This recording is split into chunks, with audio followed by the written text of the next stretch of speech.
జై భీమ్, జై సేవాలాల్, జై తెలంగాణ. వేదిక మీద ఉన్న పెద్దలు, రేపటి భవిష్యత్తు తెలంగాణకు దిక్చూచి అయినటువంటి మాజీ మంత్రివర్యులు మన కేటీఆర్ గారికి, మిగతా చాలామంది పెద్దలు ఉన్నారు, సమయం లేదు కాబట్టి వేదిక మీద ఉన్న పెద్దలందరికీ పేరు పేరున, అంతేకాదు వేదిక కిందున్న సాయి చంద్ మరియు నా కుటుంబ ఆత్మీయ కుటుంబీకులందరికీ పేరు పేరున నన్ను ఇక్కడికి ఆహ్వానించినందుకు, నన్ను మీ ఇటువంటి గొప్ప కార్యక్రమంలో భాగస్వామ్యం చేసినందుకు పేరు పేరున ధన్యవాదాలు తెలియజేస్తున్నాను. అయితే ఈ సందర్భంగా ఒక 2-3 విషయాలను మాత్రం గుర్తు చేస్తున్నాను. ఎందుకంటే ఉమ్మడి పాలమూరు జిల్లాల్లో చాలా చైతన్యవంతమైన సభలు ఎన్నో జరిగినాయి. అది ఎక్కువ శాతం మహేష్ రెడ్డి అన్న ఆధ్వర్యంలో, పట్నం నరేందర్ రెడ్డి అన్న ఆధ్వర్యంలో పరిగి గడ్డ మీద, కొడంగల్ గడ్డ మీదనే జరిగినాయి. కొన్ని వందల జ్ఞాన సభలు పెట్టడం జరిగింది.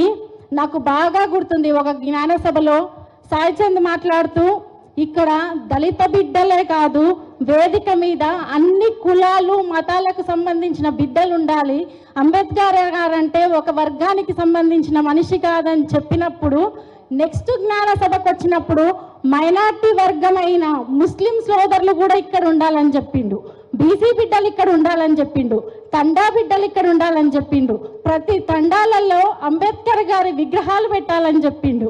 కాబట్టి దాన్ని స్ఫూర్తిగా తీసుకొని ఈరోజు ఇక్కడ విగ్రహం పెట్టడం అనేది చాలా ఆనందంగా ఉంది. అయితే 2 విషయాలు చెప్తాను, సమయం లేదు కాబట్టి. కేసీఆర్ గారు 125 అడుగుల విగ్రహాన్ని హైదరాబాద్ నడి ఒడ్డు మీద పెట్టేటప్పుడు అంతకు ముందు రోజు ఒక చర్చ జరిగింది. ఆ విగ్రహం ఆవిష్కరించేదానికంటే ముందు సభ మీద ఎవరు ఉండాలి అని చర్చ జరిగింది. అందరూ ఒక మాట అన్నారు, అది అంబేద్కర్ గారి విగ్రహం కాబట్టి దళిత బిడ్డల్ని, లేదంటే బడుగు బలహీన వర్గాలకు సంబంధించిన నాయకుల్ని పిలుద్దాము అన్నారు. అప్పుడు కేసీఆర్ గారు ఒక మాట అన్నారు, ఈ విషయాన్ని సాయి చంద్ నాతో షేర్ చేసుకున్నాడు.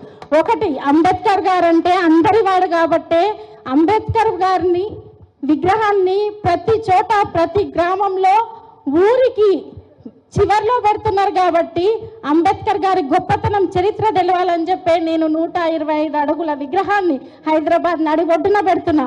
కాబట్టి ఆ సభలో ఒక వర్గానికి, ఒక జాతికి సంబంధించిన వాళ్ళు కాదు, ప్రతి ఒక్కరూ ఉండాలి, అంబేద్కర్ గారు ప్రతి ఒక్క మనిషి అని చెప్పేసి, ప్రతి ఒక్కరి యొక్క గొప్ప ఆదర్శవంతమైన మనిషి అని చెప్పేసి కేసీఆర్ గారు చెప్పిరని సాయి చంద్ గారు చెప్పారు.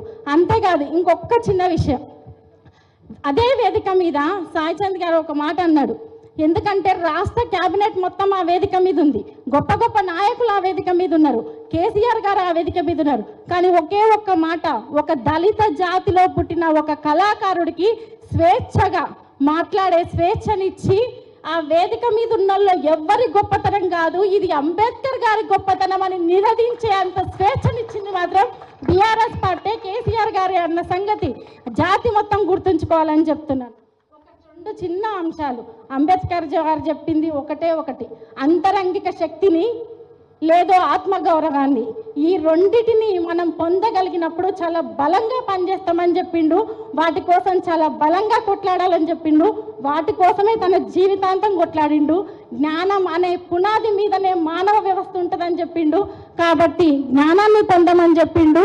ఈ గొప్ప అవకాశాన్ని మీతో పంచుకునే ఈ అద్భుతమైన అవకాశాన్ని ఇచ్చినందుకు సాయి చంద్ను ఇంతిదిగా మీ గుండెల్లో పెట్టుకొని నిరంతరం అడుగడుగున ఒక తల్లిలా, ఒక అక్కలా, ఒక వదినలా నన్ను ఆదరిస్తున్నందుకు అందరికీ పేరు పేరున శిరస్సు వంచి నమస్కారం తెలియజేస్తున్నాను.